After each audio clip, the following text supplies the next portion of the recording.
भाई जल्दी से दरवाजा बंद करो, कुंडी लगा।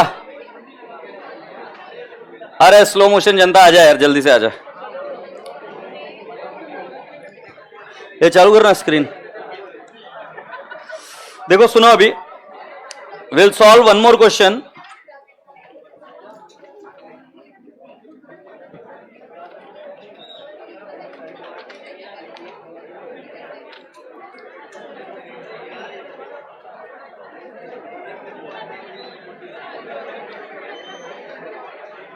ये वो एग्जाम क्वेश्चन कौन सा था रे कल, जो मैंने बोला कि गलत ले लिया मैंने?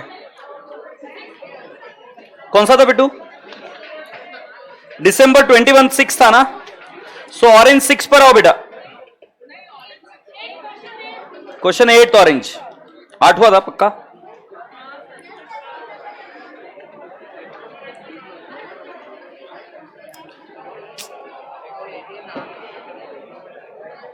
एक फोन करके पूछना करंट कब आएगा।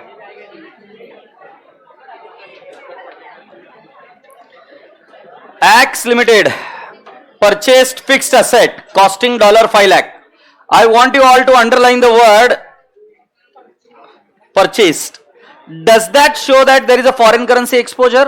Yes. From an American company, Messrs. M&M Limited, the amount was payable after 6 months. Beta, please underline the date 1st Jan 2018. That technically means that from 1st Jan to 30th June should be the period of contract. कई बार contract late भी लिया जाता है, उससे कोई चिंता वाली बात नहीं है। सो बेटा जी 1 जनवरी के आगे कितना महीना? 6 months is the tenure which we are able to visualize right now, because we are supposed to pay after how many months? 6 months. Keep moving ahead. The company entered into a contract on 1st Jan 18 for 5 months at 62.5 per dollar. बेटा कितने महीने का contract उन्होंने enter किया? 5 महीने। तुम्हारे साथ धोखा होने की पूरी कोशिश हुई है। 1 जनवरी को कॉन्ट्रैक्ट 6 महीने का एंटर नहीं किया, कितने महीने का किया? 5 महीने। नाउ कम से क्वेश्चन ऐसा क्यों किया? बेटा एकदम कॉमन सेंस लगाओ। अगर मुझे डॉलर चाहिए 20 साल बाद, कोई कॉन्ट्रैक्ट नहीं दे रहा तुम्हें 20 साल का। कॉन्ट्रैक्ट जो मार्केट में अवेलेबल है वही मिलेगा। अगर मार्केट में आज के तारीख में कॉन्ट्रैक्ट अवेलेबल है कितने का? 5 महीने का, तो हमने कितने का कॉन्ट्रैक्ट लेने का? 5 महीने का। तुम अगर शेयर मार्केट में जाओगे फ्यूचर्स ऑप्शंस, तो फ्यूचर्स कितने महीने के अवेलेबल रहते? 3 महीने के रहते। यस और नो?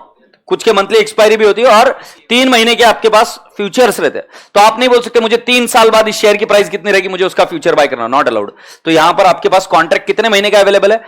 5 मंथ्स। हे रसगुल्लो, मैंने आपको क्या सिखाया? द प्रीमियम और discount is amortised over the period of contract. तो tenure for repayment is 6 months, but the period of contract is 5 months.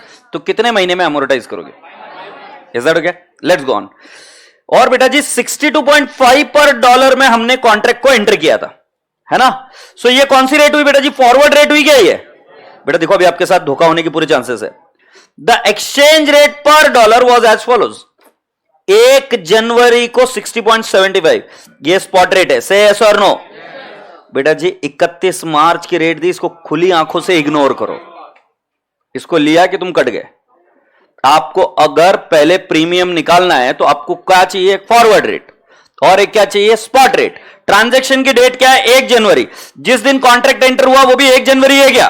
सो बेटा जी क्या मैं आपसे पूछ सकता हूं, ये स्पॉट रेट है 62.5 में मुझे मिल रहा है और स्पॉट रेट कितनी है? 60.75। What is the loss on contract?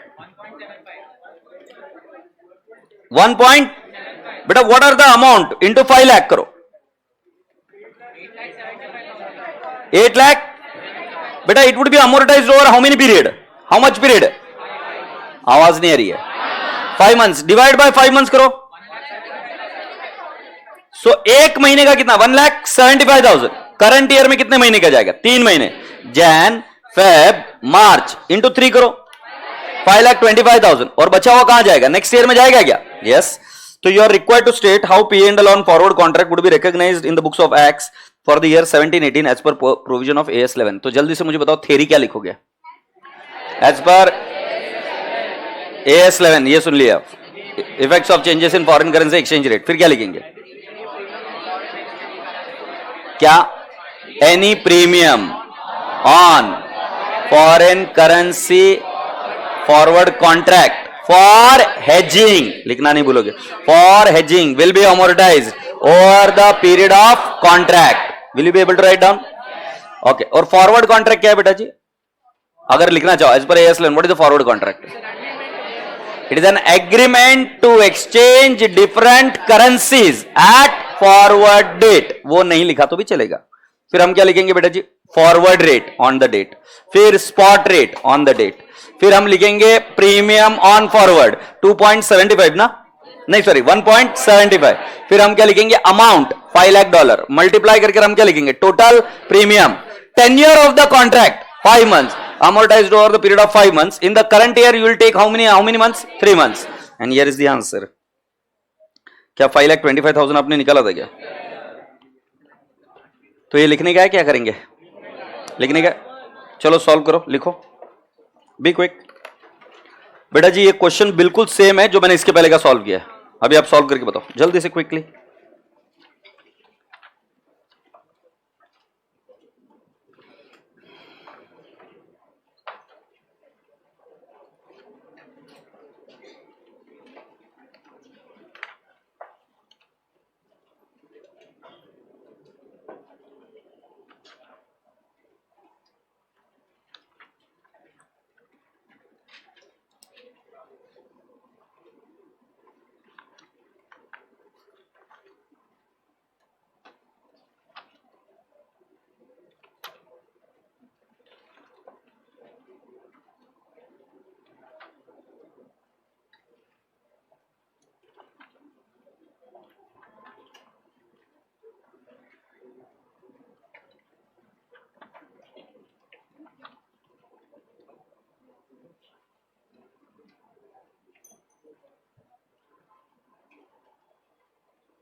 Okay Tillu,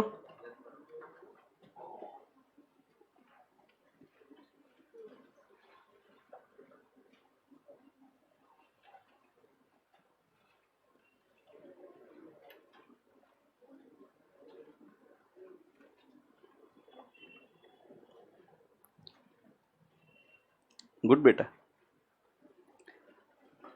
good.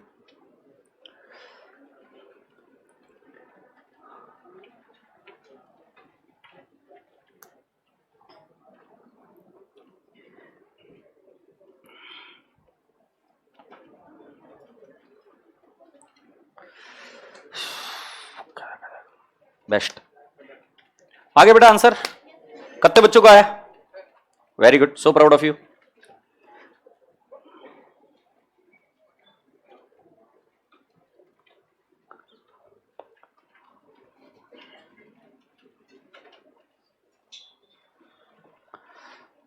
Sir एक कंक्लूजन के मार्क्स होते क्या बेटा? प्रैक्टिकल क्वेश्चन में कोई कंक्लूजन की जरूरत नहीं होती है.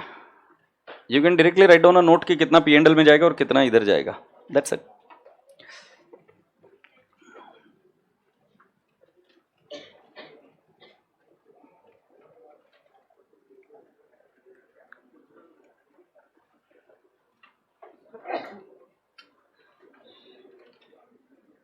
चलिए डन बेटा.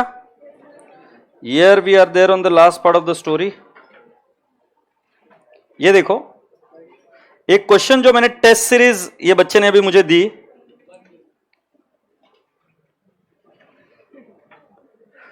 ये पढ़ लीजिए क्या लिखा है. ये अभी वाला क्वेश्चन है क्या ये?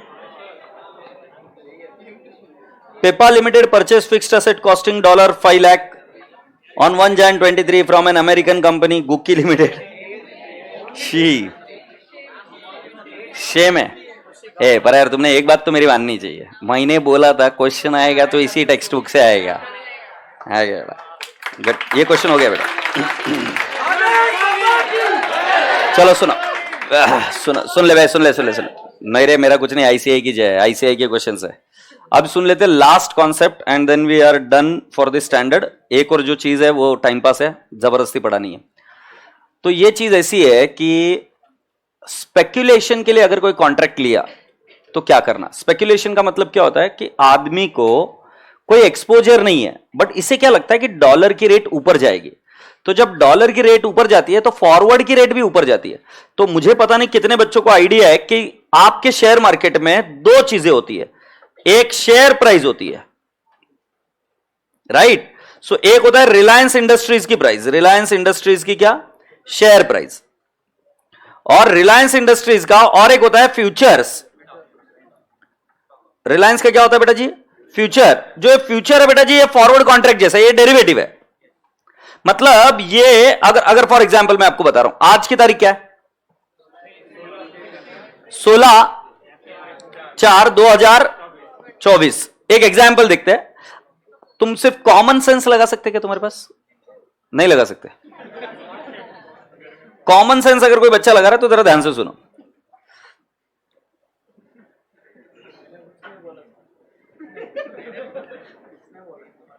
लेट्स सी 2000 रुपीज आज की रेट है और उसका फ्यूचर या फॉरवर्ड है 2100 में. आई थिंक इसमें कोई डिबेट नहीं कर सकता. हाँ सर होगा 2100 फ्यूचर का. 3 महीने बाद का, 3 मंथ्स बाद में उनको लग रहा है कि रेट कितनी होगी? 2100. ये आज पता चल रहा है. कल क्या होता है? 17/4 को बहुत तगड़ा रिजल्ट आता है रिलायंस का, और रिलायंस के भाव हो जाएंगे 2200. स्पॉट रेट में 200 रुपया बढ़ोतरी हो गई. अब मुझे बताओ, क्या जो कल का कॉन्ट्रैक्ट 2100 में मिल रहा था, क्या ये सेम रेट में रहेगा या ये रेट भी बढ़ेगी? तो मान लेते ये बन गया 2275. ओके. आगे चलकर रेट हो गई 2350. अब मुझे बताओ इसकी रेट बढ़ेगी कि नहीं बढ़ेगी? कितना हो जाएगा? 2000 मे बी 400. ओ पाजी समझ में आ रहा है क्या? ये है स्पॉट रेट. बट जिस व्यक्ति ने वो कॉन्ट्रैक्ट खरीदा है उस कॉन्ट्रैक्ट की भी तो वैल्यू बढ़ती जाएगी ना. यस और नो? यस और नो? ये कॉमन सेंस है बेटा. तुम्हारे पास शुगर है सर. ओके. शुगर की आज रेट है 60 रुपए 60. मेरे पास शुगर नहीं है. मेरे पास एक कॉन्ट्रैक्ट है जिसमें मैंने ये डिसाइड किया हुआ है सामने वाले आदमी के साथ कि मैं 3 महीने बाद आपसे शुगर खरीदूंगा 60 रुपीज में या 65 रुपीज में. इसकी स्पॉट रेट कितनी आज? 60. अगर आगे चलकर शुगर की डिमांड बढ़ने वाली है तो मेरे पास जो कॉन्ट्रैक्ट है शुगर नहीं है. ये शुगर मतलब ये स्पॉट रेट है, ये कॉमोडिटी की प्राइस है. बट जैसे जैसे भाव ऊपर जाएगा तुम्हें क्या लगता है? मेरे कॉन्ट्रैक्ट की वैल्यू भी तो ऊपर जाएगी ना. अगर शुगर मान लो स्पॉट रेट में हो गया 70 रुपए, तो अगर मैं आज ये कॉन्ट्रैक्ट किसी को बेचूं तो will I sell it at 65 only और I will sell it at 75? क्योंकि मेरे पास कम दाम की चीज है. तो जैसे जैसे मार्केट की रेट बढ़ती है तो मेरी फॉरवर्ड रेट भी बढ़ती है. कुल मिलाकर बोलने का तात्पर्य क्या कि आपका फॉरवर्ड रेट भी चेंज होते रहता है. कितने लोग फ्यूचर्स में करते काम या किया हुआ है? तो क्या मैं जो बोल रहा हूं बात सही है क्या? फ्यूचर्स की रेट हर रोज चेंज होती रहती नहीं, और futures is also a derivative, is that okay? तो आपका स्पॉट रेट के साथ साथ फॉरवर्ड रेट भी चेंज होते रहता है. Let me ask you again, gold है, गोल्ड अगर for example today is for 74,000 for 10 grams. If I tell you कि बेटा जी मेरे पास 3 महीने का आगे का कॉन्ट्रैक्ट है एट 74,800 रुपीज, कल को गोल्ड के भाव बढ़कर 76,000 हो गए, तो क्या मेरे फॉरवर्ड रेट की रेट नहीं बढ़ेगी? बढ़ेगी. तो क्या होता है, forward rate follows the commodity price. तो जैसे जैसे एक्सचेंज रेट बढ़ेगी फॉरवर्ड रेट भी बढ़ेगी, एक्सचेंज रेट कम होगी फॉरवर्ड रेट भी कम होगी. ये बात क्लियर हुई? गुड. अब मैं आपको एक समझाता हूं ये लॉजिक क्या है. इधर पे एक पेपर लेके आना.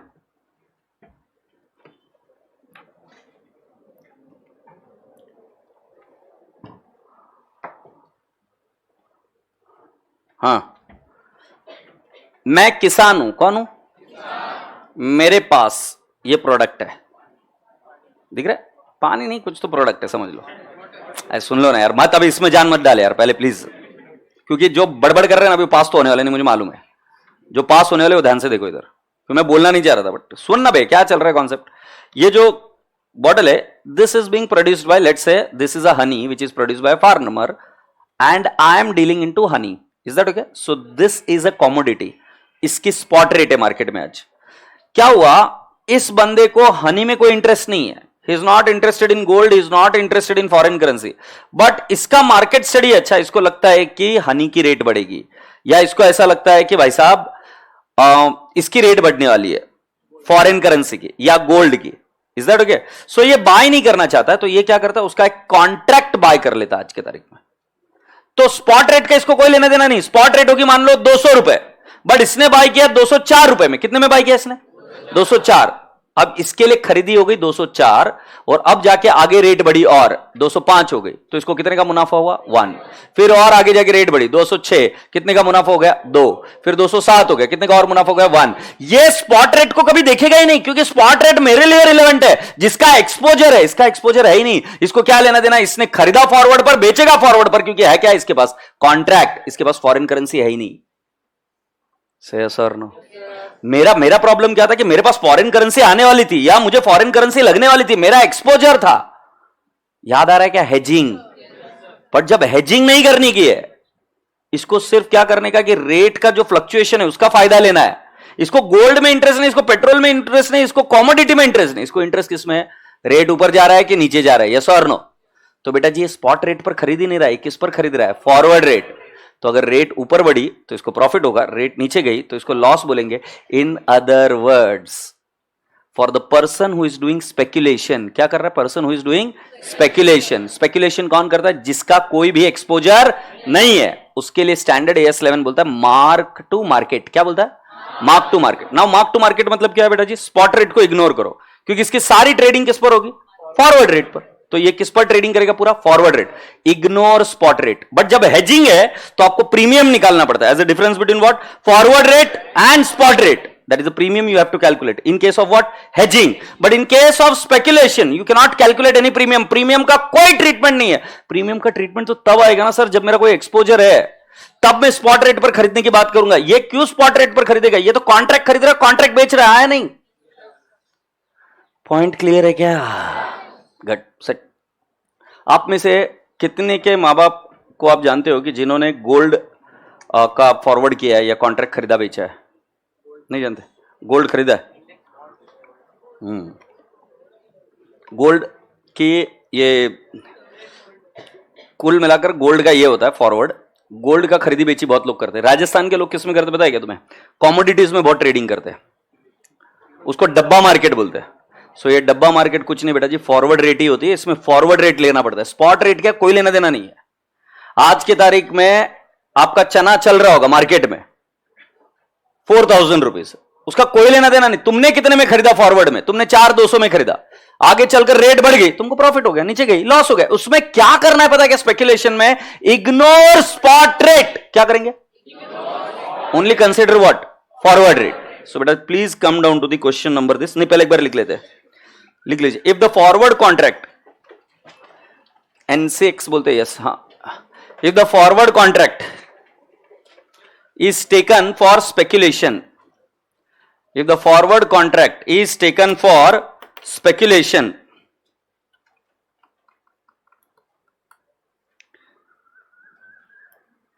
if forward contract is taken for speculation, in the bracket लिखो तुम्हारे लिए, that is to say no foreign currency exposure, no foreign currency exposure. आगे लिखिए, इग्नोर, इग्नोर विच रेट बेटा, ignore spot rate,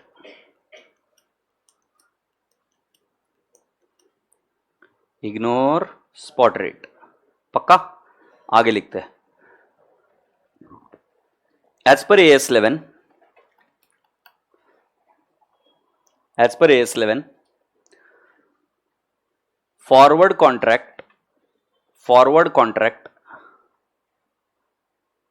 for speculation, forward contract for speculation are marked to market, are marked to market. क्या लिखा मैंने, mark to market. Mark to market का मतलब, mark to market का मतलब क्या होता है कि बेटा जी जो भी मार्केट रेट है उसको मार्क कर दो। कैसे मार्क कर दो, for example you bought it at 40, market rate हो गई 43, book the profit of 3। For example आपने बाय किया था 40 में, मार्केट रेट हो गई 30, book the loss of 10। Mark to market मतलब अभी शेयर प्राइस किया आपने, रिलायंस के शेयर बाय किए, रिलायंस की प्राइस ऊपर गई, प्रॉफिट बुक कर दो, रिलायंस की प्राइस नीचे गई, लॉस बुक कर दो। समझ में आ गया, उसको क्या बोलते हैं, मार्क टू मार्केट। इसका हम आगे मीनिंग लिख दो, that is as on balance sheet, that is as on balance sheet, book profit और loss as the case may be, book profit or loss as the case may be, book profit or loss as the case may be। आगे और एक point लिखिए, ignore spot rate, ignore which rate बेटा, spot rate, ignore spot rate. Now dear students, I am asking you to come down to the question number 2 और लिख लीजिए, very important, ये इसके जैसा एक ही क्वेश्चन है, एग्जाम में आया तो 5 मार्क बोनस है। क्वेश्चन नंबर 1 नहीं 2, blue.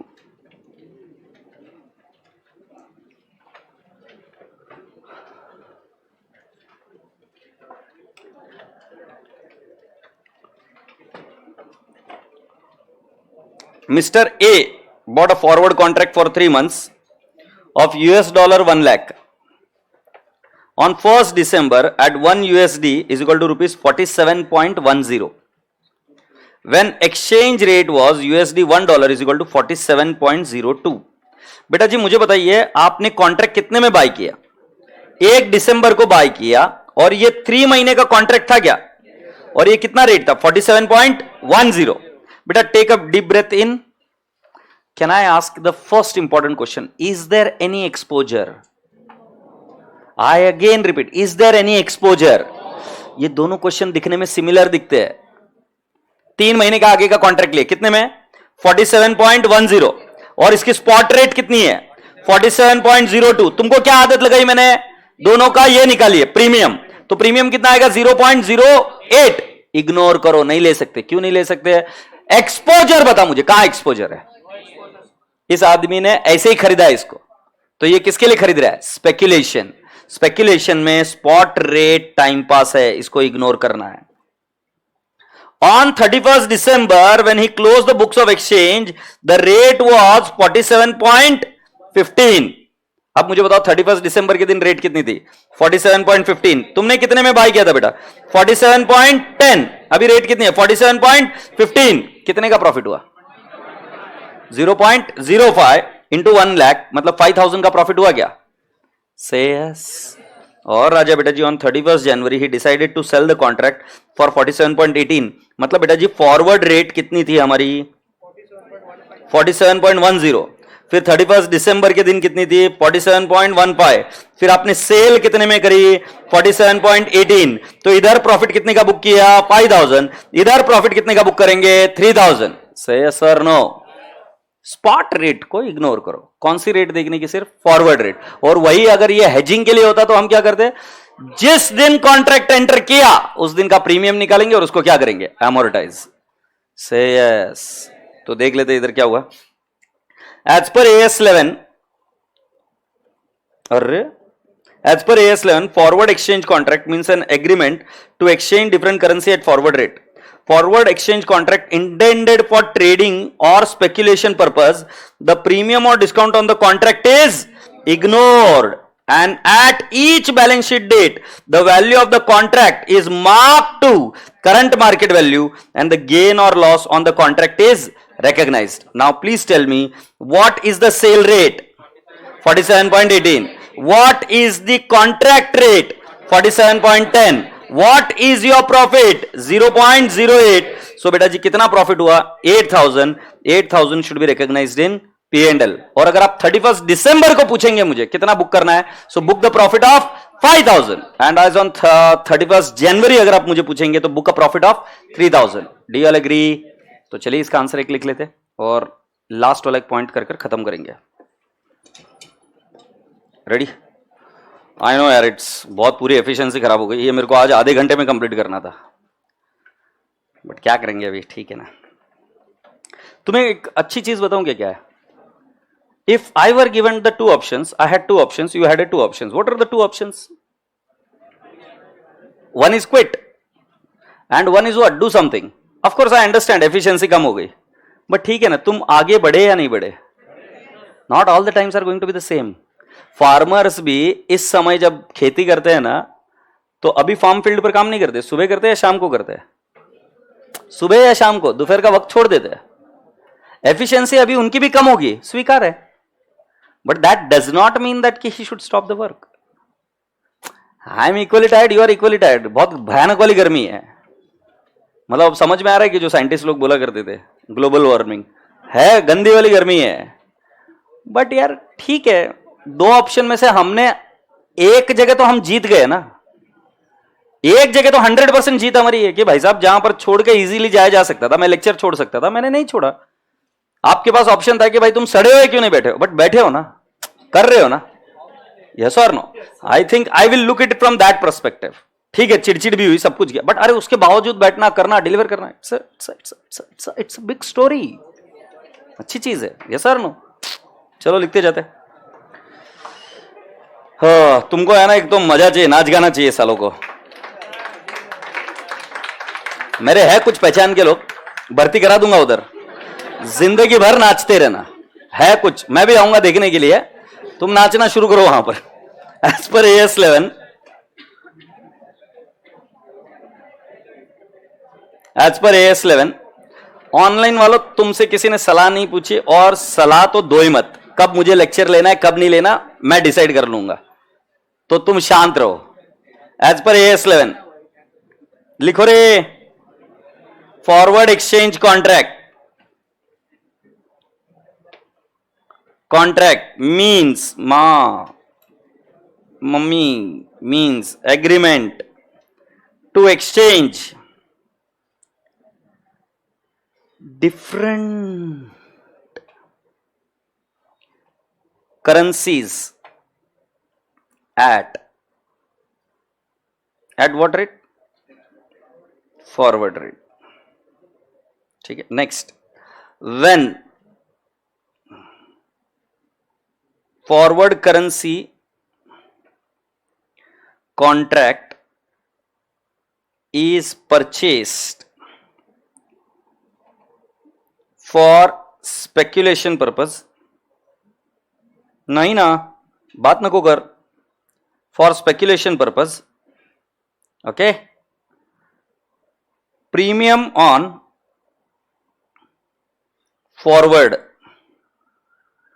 is ignored. Second one, such forward contract on each balance sheet date is marked to market, that is book profit or loss. बच्चों, स्पॉट रेट इग्नोर करना इधर, और अगर हेजिंग के लिए है तो स्पॉट रेट को कंसीडर करना। हेजिंग मतलब स्टेप नंबर 1 एक्सपोजर होना चाहिए। एक्सपोजर है तो फॉरवर्ड और स्पॉट रेट के बीच का डिफरेंस को प्रीमियम बोलेंगे, डिस्काउंट बोलेंगे और उसको अमोर्टाइज करेंगे। बट अगर कोई एक्सपोजर नहीं है, in that case it is for speculation, ignore spot rate. यहां तक लिख कर हो जाए तो बता देना। हाँ ठीक है, रुका हूं बेटा, आराम से लिख, अभी आज मैं तुम्हारी भी चिटचिट नहीं करा सकता। गुड, सोना बात फ्री में मिल रहा है। अब मुझे पता नहीं, अब मुझे सही में अच्छा लग रहा है। क्यों? क्योंकि जब मैं किसी और को परेशानी में देख रहा हूं जैसे तुम्हें, तो फिर मुझे अभी भारी लग रहा है कि मैं अपनी परेशानी कुछ नहीं है, ये देख रही चोरी। अब ठीक लग रहा है या? चले लिख देते बेटा जी। ह्यूमन नेचर लिख लेते रसगुल्ले। अभी लिखो, what is the forward rate? Forward rate on, what is the date बाबू? 1 दिसंबर क्या? 1/12/2000, 1 दिसंबर ही लिखा है क्या? 47.10, यस और नो? फिर हमने लिखा सेल, नहीं तो 2 बार का प्रॉफिट निकाल के दिखाऊं क्या? इन्होंने क्या बोला? डायरेक्टली सिर्फ प्रॉफिट बोला है क्या?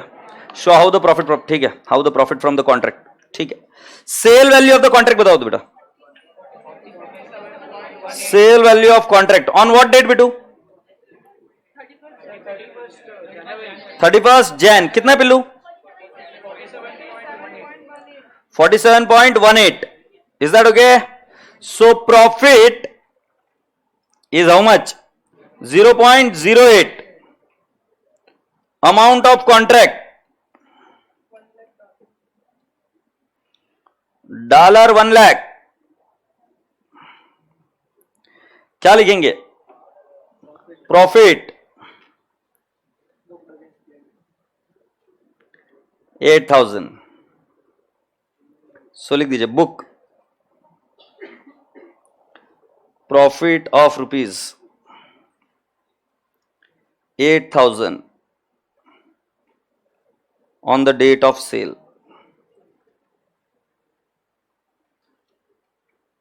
on the date of sale।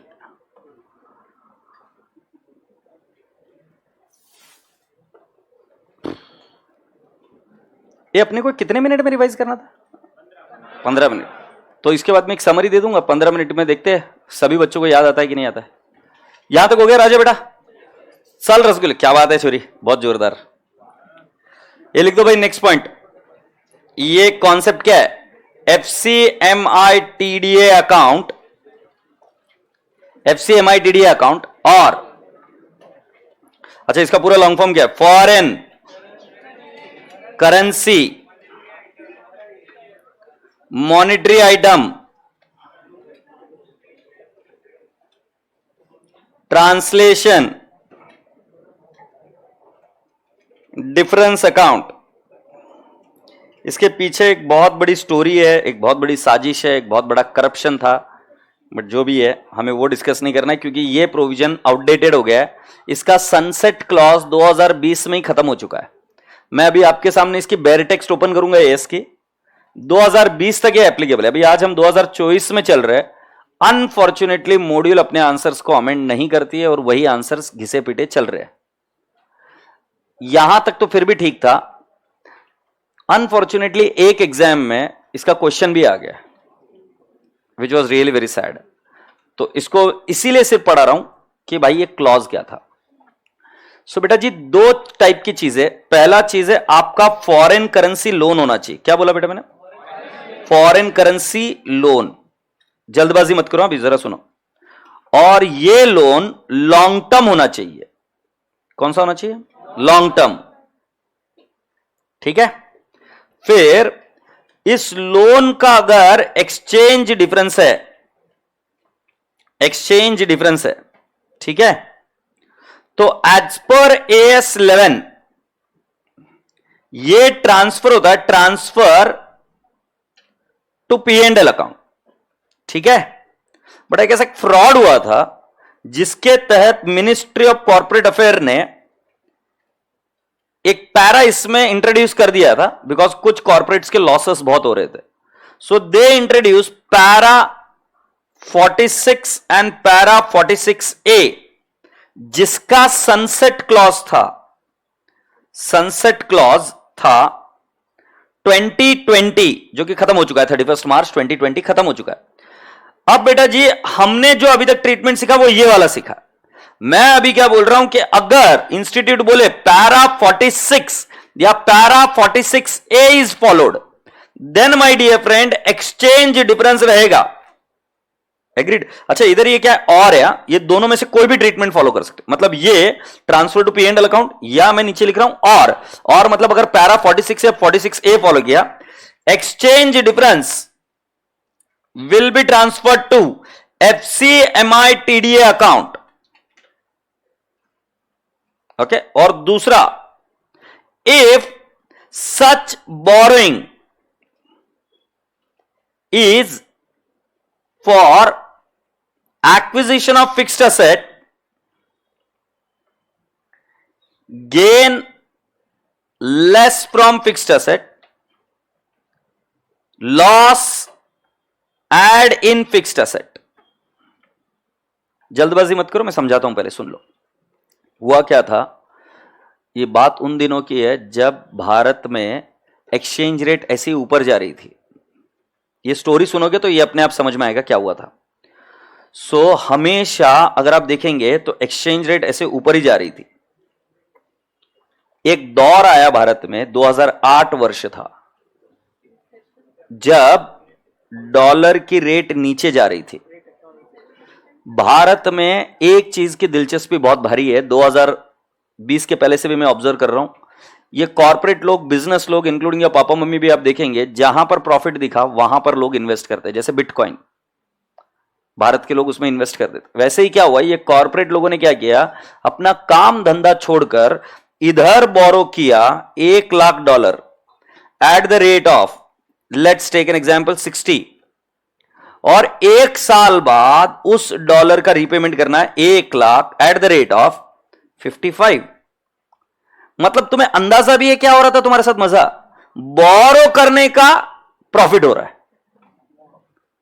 मतलब लोग क्या कर रहे थे, फॉरेन से बोरो कर ला रहे थे पैसा, और बोरो कर लाकर क्या कर रहे थे, बेच रहे थे। मतलब इधर लोन क्या कर रहे थे, और बोरिंग को आगे फॉरवर्ड कर रहे थे।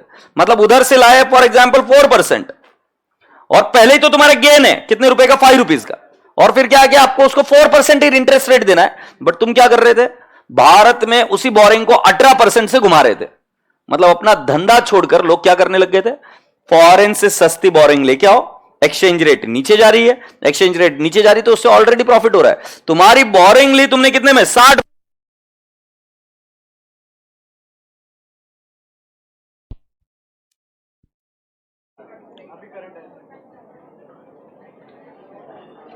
अबे अभी करंट आकर क्या मतलब है, मेरा पूरे फ्लो की तो कर दिया ना MBA। अभी ये प्रोजेक्टर चालू होंगे तब चालू होंगे, अभी ये अभी चालू करेंगे, लैग लैग लैग, चालू करो, ब्लैक ब्लैक ब्लैक। हाँ क्या हो गया, इंटरनेट तब से चालू है क्या? ये माइक तो बंद हुआ था ना? हाँ फिर ठीक है, क्योंकि ऑन द फ्लो आया था मेरा एकदम। भाई माइक पक्का बंद था ना, नहीं तो भी घंटा फर्क नहीं पड़ रहा, बढ़ जाए। सुन लो भाई, रेट क्या हो गई थी, रेट पहले थी 60 की क्या हो गई, रिड्यूस होकर 55। लोगों को बोरो करने का मुनाफा हो रहा था। मतलब तुम लोन ले रहे हो, इससे प्रॉफिट हो रहा है। कैसे? तुमने लोन लिया 1,00,000 इंटू 60 लाख, तुमको देने के कितने, 1,00,000 इंटू 55 लाख। मतलब बोरो करने का प्रॉफिट हो रहा है। क्या हुआ, दिख नहीं रहा है? अच्छा पैंडी, हाँ, तो क्या क्या बात समझ में आई राजा बेटा जी? बोरो करने का आपको प्रॉफिट हो रहा था कितने रुपए का? 5 lakh. Do you agree? Yes. छोड़ दो यार, मत जान खाओ यार मेरी, मैं भी परेशान हूं यार। छोड़ो यार, इतना कंप्लीट कर लेते। हाँ पाजी, ये समझ में आ गया कि बोरो करने का पैसा मिल रहा था। फिर एक ऐसा टाइम आया भारत में, किसी को संभलने का मौका भी नहीं मिला, और तब तक इन्होंने क्या कर दी थी पता है क्या? भसड़ मचा रखी थी उन्होंने। क्या भसड़ मचा रखी थी? इन्होंने भर भर के लोन ले लिए थे। जिनको जरूरत नहीं थी ना, उन्होंने लोन ले लिया, सस्ते में मिल रहा है इसलिए। बोले उधर से पैसे लाओ, इधर घुमाएंगे। और हुआ क्या कि all of sudden rate spike हो गई। स्पाइक हो गई मतलब क्या हुआ? अरे मत हंस यार पागल, रुक जाए यार, क्यों जान गा रहा है अभी? रेट एकदम से स्पाइक हो गई, और रेट कितनी हो गई मान लो 70। बेटा जहां पर प्रॉफिट हो रहा था वहां पर क्या कन्वर्ट हो गया? लॉस। अब रसगुल्ले बच्चों, ये लॉस हिट कर रहा था उनके P&L अकाउंट। और तुमको याद है कि प्रमोटर्स लोग अगर लॉस होते ही उनके शेयर की प्राइसेस कम हो जाएगी, तो वो जो वैल्यू क्रिएट करते इतने सालों में, वो डिग्रेड होने लगती है, वो कम होने लगती है। तो ऐसे मसले में वो पहुंचे आईसीआई के पास। आईसीआई को बोला, हे प्रभु ये स्टैंडर्ड चेंज करो। आईसीआई ने बोला नहीं करती, जाओ यहां से। फिर ये क्या गए, मिनिस्ट्री ऑफ कॉर्पोरेट अफेयर्स के पास पहुंच गए, एमसीए। और पता नहीं कुछ काम वहां पर हो जाते ऐसा मुझे लगता है। तुम्हें पता है नोटिफिकेशन कौन से तारीख को आई? बराबर 31 मार्च को रात को आई थी नोटिफिकेशन। कुछ पैसे ऐसे खिलाए, और इसमें पूरे AS11 की 12 बजा डाली। कैसे 12 बजे? देखो, अगर तुमने बोरोइंग ली है, लॉन्ग टर्म है, तो आपको लॉस P&L को नहीं डालना है। क्यों? तुम्हें याद आ रहा है? ईपीएस कम हो जाता, शेयर प्राइसेस कम हो जाती। एक नया प्रोविजन डाला गया कि आप कहां डालोगे? FCMITDA account. ये नाम उन्होंने डिक्लेयर कर दिया, foreign currency monetary item translation difference account. और अगर आपने बोरिंग ली, ये तो बहुत ही खतरनाक था, मतलब पीपीई की MBA कर डाली। देखो क्या है, मैं आपको AS10 पढ़ाऊंगा, उसकी बैंड बजा दी। उन्होंने क्या बोला? अगर ये बोरिंग आपने किसके लिए ली? फिक्स्ड असेट के लिए। तो जो कोई भी फॉरेन करेंसी एक्सचेंज डिफरेंस आएगा, वो पीपी में अगर लॉस आया तो ऐड कर दो, और प्रॉफिट आया तो लेस कर दो। मतलब बच्चे 11th के समझ नहीं पा रहे, हमको क्या सिखा रहे कि मतलब पीपी की कॉस्ट हमें ऐसे सिखाई कि परचेस प्राइस, इंस्टॉलेशन का एक्सपेंस, तब तक सारे कॉस्ट क्या करने के? ऐड। और उसके बाद में कुछ भी ऐड नहीं करने का, ऐसे सिखाया ना। ये क्या बोल रहे? नहीं, हर साल तुम्हारा जो बोरिंग लिया ना तुमने पीपी के लिए, अगर रेट लॉस हुआ तुमको तो लॉस ऐड कर दो पीपी में, अगर प्रॉफिट हुआ तो पीपी में से क्या कर दो? लेस। ये ऐसा ट्रीटमेंट आया मिनिस्ट्री ऑफ कॉर्पोरेट अफेयर से, और पूरे संसार से भारत पर थूथू हुई, क्योंकि ये एक सीधा सीधा साजिश था कॉर्पोरेट को प्रोटेक्ट करने का। और ऐसा हुआ है भारत में। बट इसका सनसेट क्लॉज था 2020, क्योंकि उसके बाद में इंड एस आ गए थे, और ऐसी छिछोरापन तब नहीं चलने वाला था। सो 2020 में क्लॉज खत्म हो चुका है, बट बावजूद उसके इसके क्वेश्चंस चल रहे हैं। तो हम एक क्वेश्चन उसका देखेंगे, और जो मैंने अभी आपको पढ़ा है वो सिर्फ एक बार देख लेंगे। बट उसके पहले मेरे को एक बात तो बताओ, इसमें 2 ऑप्शन थे। एक था option as per AS11, as per AS11 you will transfer it to air P&L, no other option. But अगर आप पैरा 46 या पैरा 46A फॉलो कर रहे हैं, तो उस पैरा के हिसाब से आपको क्या करना पड़ेगा?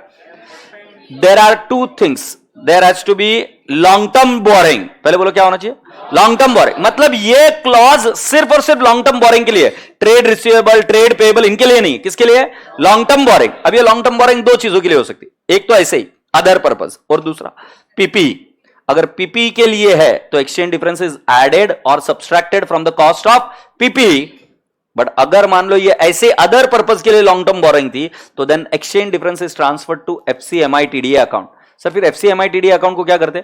Over the period of loan उसको धीरे धीरे P&L अकाउंट में डाला जाता था। मतलब जो लॉस 1 साल का था, उसको 1 साल में ना डालते हुए धीरे धीरे अमोर्टाइज करना था। कहां पे? P&L में। और कुछ कुछ केसेस में पता है तुम्हें, अगर उस जमाने की न्यूज पढ़ते जब हम सीए किया करते थे, एक एक कंपनी का प्रॉफिट अगर ये प्रोविजन नहीं आता तो 70% से कम हो जाता। कुछ कुछ कंपनियां जो प्रॉफिट में दिख रही थी वो लॉस में कन्वर्ट हो जाएगी। सर अब कौन सी कंपनी? कोई छोटी मोटी कंपनी की बात नहीं करता हूं, रिलायंस कम्युनिकेशन, एयरटेल, इतनी बड़ी बड़ी कंपनियों ने इन क्लॉजेस को यूज किया था उस जमाने में। चलिए आइए एक क्वेश्चन देख लेते हैं और खत्म करते हैं इस चीज को। ये कौन सा क्वेश्चन था ऐसा? हाँ यही वाला तो था, क्वेश्चन नंबर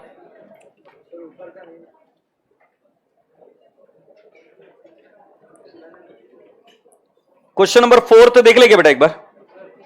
हाँ क्या लिखना है बे? हाँ ये लिखना पड़ेगा, ये लिखना पड़ेगा, ये लिखना पड़ेगा सर। सर ये सनसेट क्लॉज क्या है? सनसेट मतलब बेटा जी कब तक है उसका फाइनल डेट, सनसेट क्लॉज। अभी कितना अच्छा लग रहा है यार, अभी लगता है 1-1.5 घंटा और पेल दूं लेक्चर से।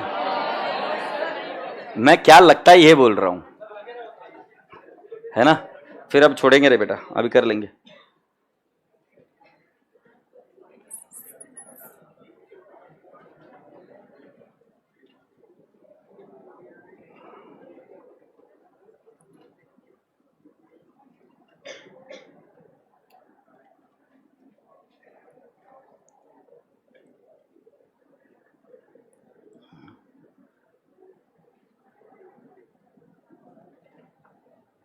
सर हम एसी में नहीं बैठे हैं। अच्छा sir, isn't not like window dressing in a way of hiding the actual losses, which is actually yes, and that is the reason when I started this AS I said that the kind of corruption it had, and then when I started saying you that कि पूरी industry तो छोड़ो, पूरे world की accounting bodies ने भारत पर थू थू करी। ऐसे केसेस दायर हुए सुप्रीम कोर्ट में जिसमें बोला कि मैंने जो अभी तक पढ़ा उसकी मां बहन कर रही, कुछ भी पढ़ा रहे हमको। बोले पीपी की वैल्यू चेंज कर दो, बोले लॉस हुआ तो उसको अमोर्टाइज कर दो over the period of loan. मतलब ये कोई सिखाने की चीज है क्या? लॉस हुआ अभी बुक करो, बट ठीक है।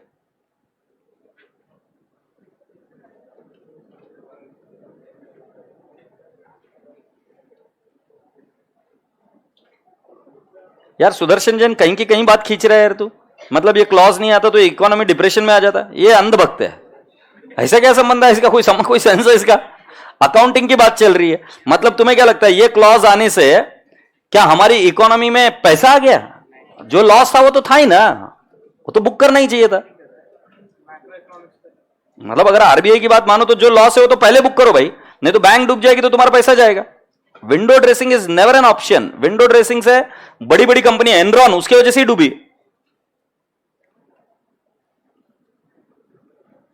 ये चले आगे बेटा जी।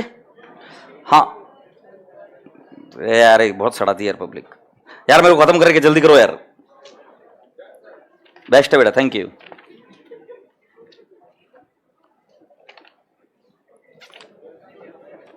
ओके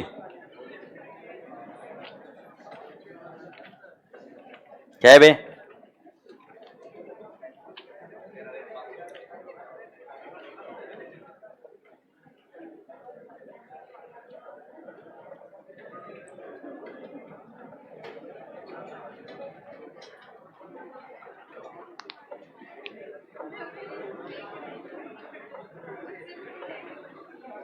हाँ प्रभु आ जाओ एक बार। क्वेश्चन नंबर कौन सा बेटा? मैं इसका एक ही क्वेश्चन करने वाला हूं।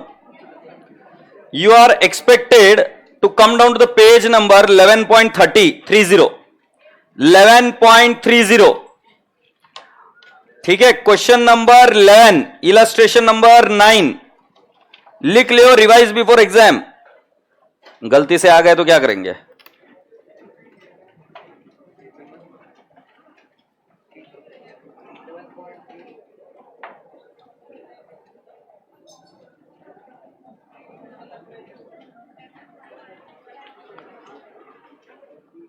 क्या होगा टिल्लू? क्या होगा पिल्लू? बोलने क्या होगा? एसी नहीं चालू हो रहा है? ये देख भाई एसी चालू कर। ये भी नहीं है, कर दे यार, 1 घंटा और पेलने का भी। ये ऐसे छेड़ रहा था भाई, ऐसे ही छेड़ रहा था, ऐसे ही छेड़ रहा था कसम से बेटा। अरे कसम से, ये क्वेश्चन करने के बाद में जाएंगे अपन, ठीक है? ए लिमिट, तू तो अभी मतलब लगा विदाई हो जाएगी, तू रो रही है उसके लिए। ए लिमिटेड हैज, और मैं गाना गाने वाला था, बाबुल की दुआएं लेती जा।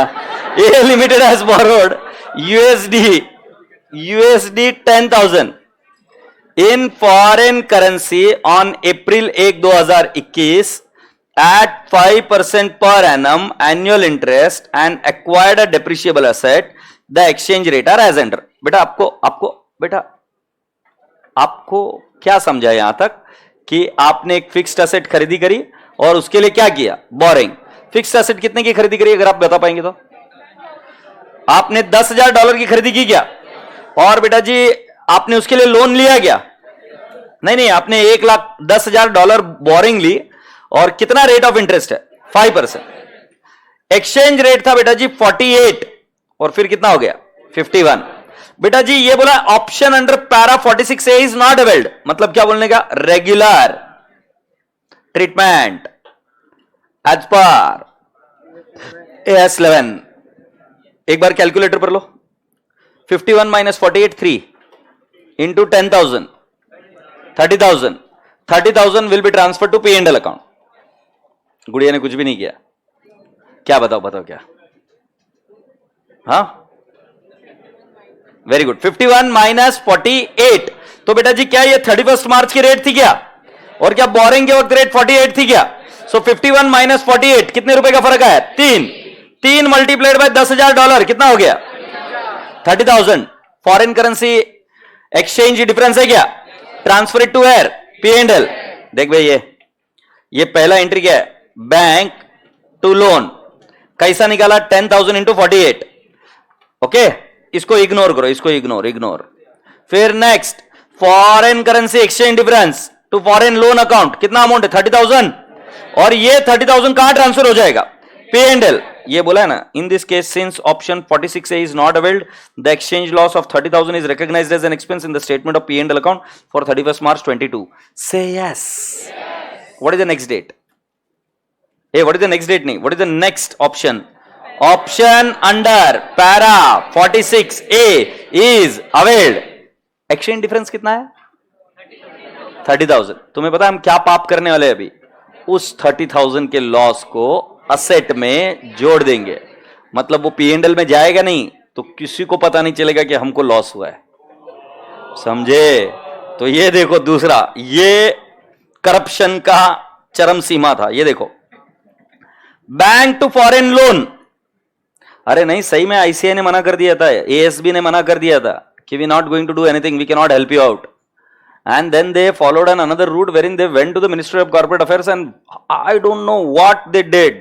They never framed a single standard, but रातों रात ये नोटिफिकेशन आ गया था।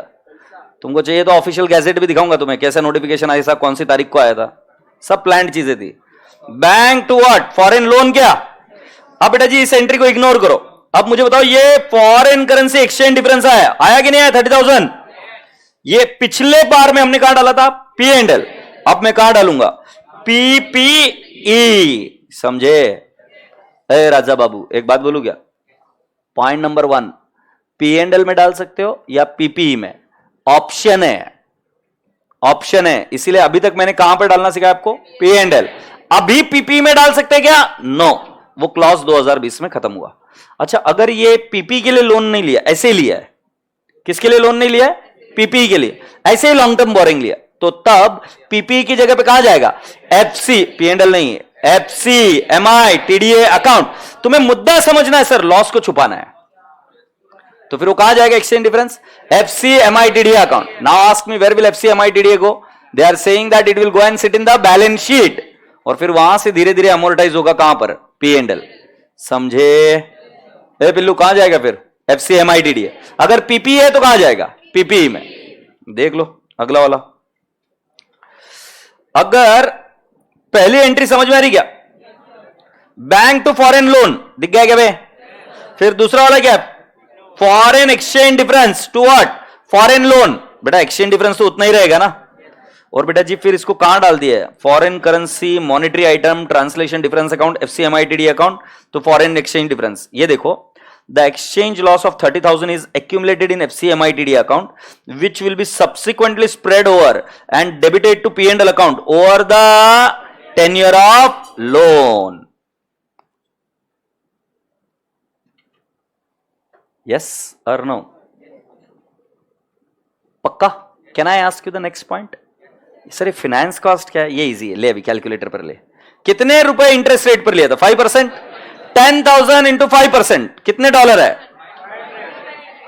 $500 है क्या? और हमें इंटरेस्ट भरना है 31 मार्च को। कितने रुपए से भरेंगे? 51। 25,500। ये इंटरेस्ट कैसे है देख ले रे पिल्लू, ये फाइनेंस कॉस्ट ना। 10,000 इंटू 5% इंटू 51, 25,500 आया क्या? सो हर बार यही एंट्री रिपीट हुई है। सेस तो जल्दी से मुझे बताओ, व्हेन पैरा 46 और 46A is not availed, what is the treatment of foreign currency exchange difference? P&L. But if para 46 or 46A is availed, there has to be first long-term loan. And what? It should be for fixed asset or PPE. Then exchange difference is transferred where? PPE. If there is no fixed asset, then it is transferred where? FCMIDD account. And from FCMIDD account, it is amortized to the P&L account. Say yes. Now we are there on the last part of the story wherein you need to see कि sir क्या सही में इसका sunset clause हो गया है क्या? बेटा अगर कोई आपको बोले कि ये नहीं किया है तो आपको आता है, इसको तवज्जो मत देना, एग्जाम में अब आने के चांसेस बहुत बहुत रेयर है. मतलब इंस्टीट्यूट सही में will be out of their mind only then they are gonna do that. ये आईसीआई की बैटेक्स्ट है, AS11 है. आपको इधर दिखा देता हूं, ये पढ़कर ये नहीं, इधर नीचे देखो ये भी नहीं, पैरा 46A के यहां पर है ना, तो मुझे वहां चलना पड़ेगा.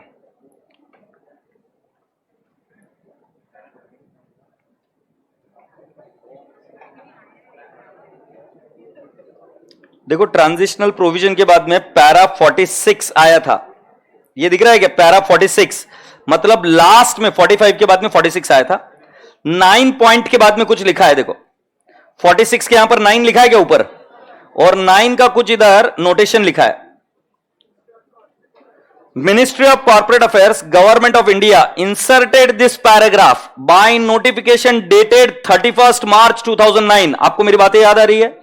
बराबर 31 मार्च की रात को यह नोटिफिकेशन आई थी, which is relevant for the companies. और पहले दफा ये 2009 से लेकर 2011 तक इन्होंने इसको एक्सटेंड किया था, बट ये लोग फिर चले गए थे गवर्नमेंट के पास और इसको आगे एक्सटेंड कर दिया गया था. कहां पर है भाई इसका डेजिग्नेटेड क्लॉज, कहां पर लिखा है?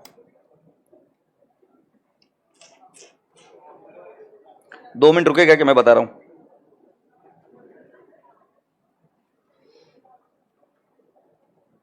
अरे इसका सनसेट क्लॉज कहां पे भाई? हाँ ये देख लो. In respect of accounting period commencing on or after 7th December 2006 and ending on or before 31st March 2020. मतलब ये क्लॉज कब तक ही था बेटा जी? 31st मार्च 2020 तक ही था. यस और नो? सो मेरे रसगुल्ले बच्चों, क्या अब हम इसको देखना चाहिए कि इग्नोर करना चाहिए? तो अभी के लिए अपना ट्रीटमेंट क्या है? सिर्फ कहां जाएगा अगर मैं तुमको पूछूं? P&L.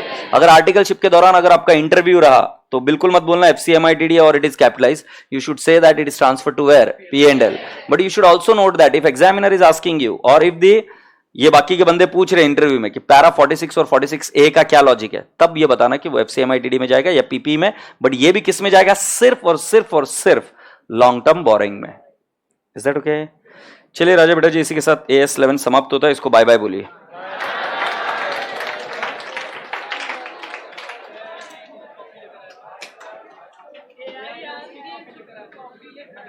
हाँ वो बताऊंगा, सुन लो.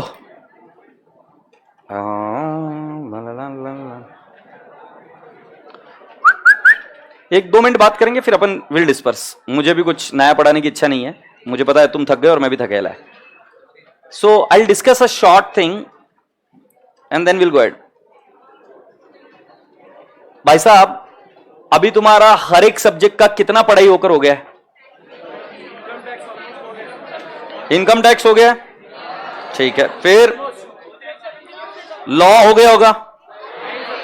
नहीं मतलब, और बेटा जी अकाउंट्स अभी हम AS पर आ गए, ठीक है. अपने दिल से पूछ के बताओ मुझे, क्या इतना सिलेबस पास होने के लिए सफिशिएंट है या नहीं है? ठीक है. तुम्हारे अभी क्या क्या क्वेरीज है? बैकलॉग है, सुनो ना मैं आपको, या तो बैकलॉग है या नहीं है. कुछ बच्चों के बैकलॉग होंगे. मैं आपसे क्या बोल रहा हूं, इस समय में आपको एक चीज समझना जरूरी है. शिव खेरा जी की बुक है you can win. How many of you have read that book? Shiv Khera, बाप रे बाप, यू कैन विन बुक नहीं पढ़ी आपने? Shit. Is there anyone who has read Shiv Khera ji की यू कैन विन बुक? ओ भाई, anyone who read rich dad poor dad, Robert Kiyosaki? You can win, ये बुक भी रॉबर्ट कियोसाकी की जो है उसी के एट पार बुक है, बहुत बड़े ऑथर है, और ये यू कैन विन जो बुक है बहुत जबरी है। उसमें एक चीज शिव खेरा जी ने बोली थी, और वो क्या लिखी है सुन लीजिए। Winners don't do different things,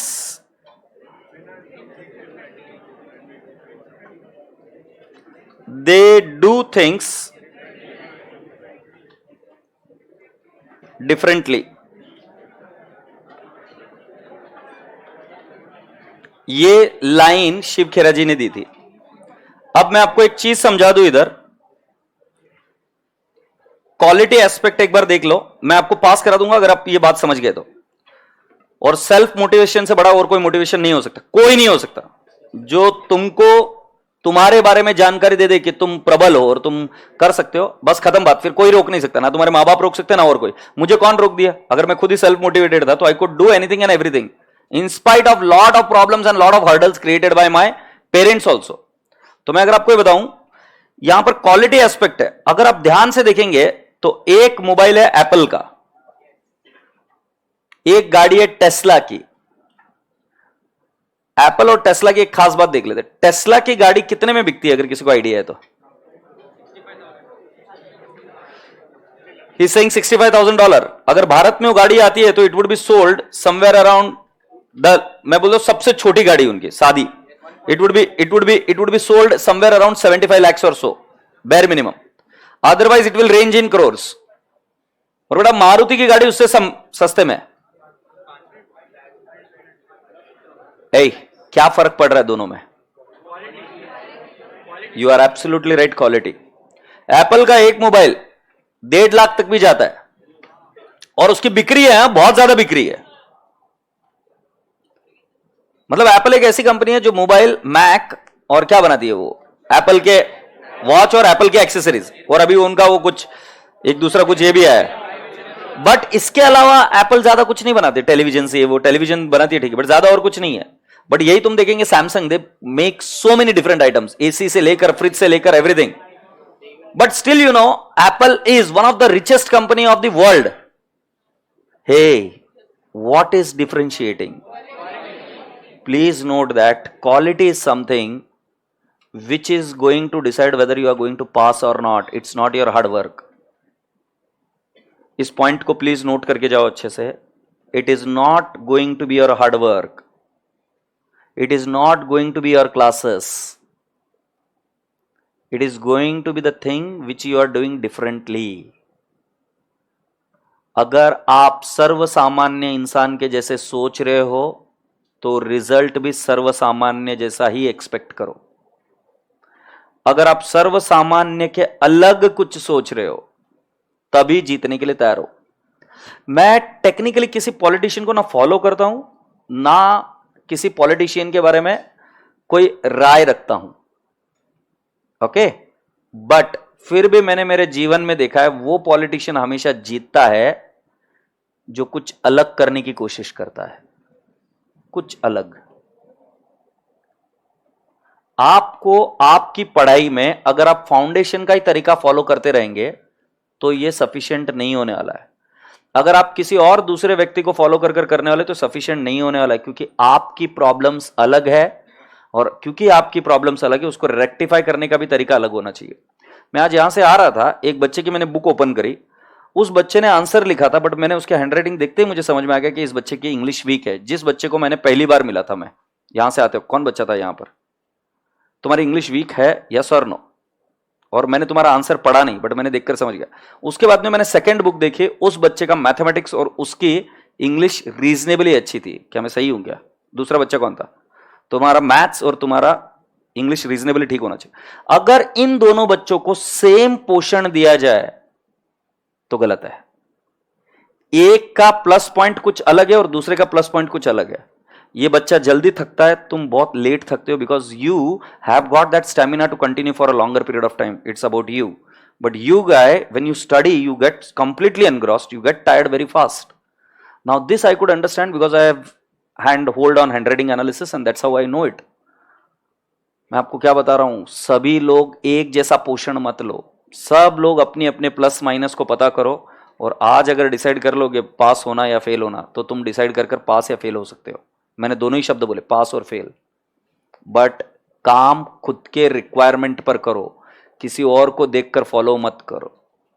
you are a different candidate, you have a different requirement, and when you have a different requirement you can not follow the same philosophy, same policy. इस बात पर please ध्यान से करना। अगर मैं तुम्हारी जगह होता, अगर मेरी इंग्लिश वीक होती, तो मैं पहला काम इंग्लिश को फोकस करने का नहीं, एग्जाम पॉइंट ऑफ व्यू से आंसर्स की लाइनें कुछ बना बना कर रेडी कर लेता, और जब एग्जाम में जाता बस क्वेश्चन आइडेंटिफाई करना, वो लाइन चिपकाने का बात खत्म। And if I were you, then I would have identified those questions which I need to study before the exam, because I know it that I cannot study for long hours. If I study for long hours, I am going to create a problem for myself. मतलब फिर मैं depression में चला जाता हूं। अपने आप को आइडेंटिफाई करो, अपने आप के ऊपर बात करो, अपने आप के ऊपर वर्क करो। कर लिया बाकी की चीजों पर काम, अब खुद पर काम करो। सो बेटा जी, इस सैटरडे को, और मैं इसके लिए नहीं बोल रहा हूं क्योंकि मुझे क्वालिटी डेवलप करनी है इसलिए मैं कर रहा हूं, इस सैटरडे को तुम्हारी टेस्ट होगी एएस पर सिर्फ।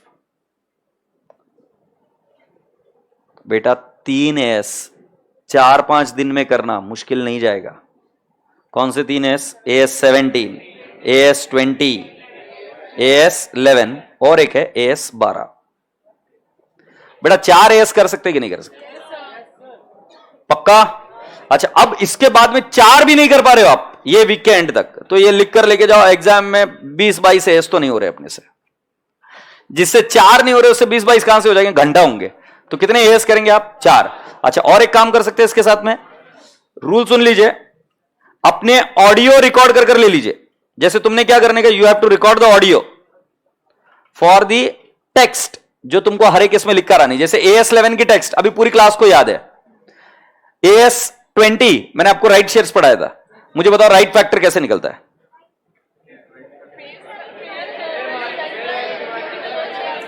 Fair value divide by theoretical ex right price. Theoretical ex right price कैसे निकलती है?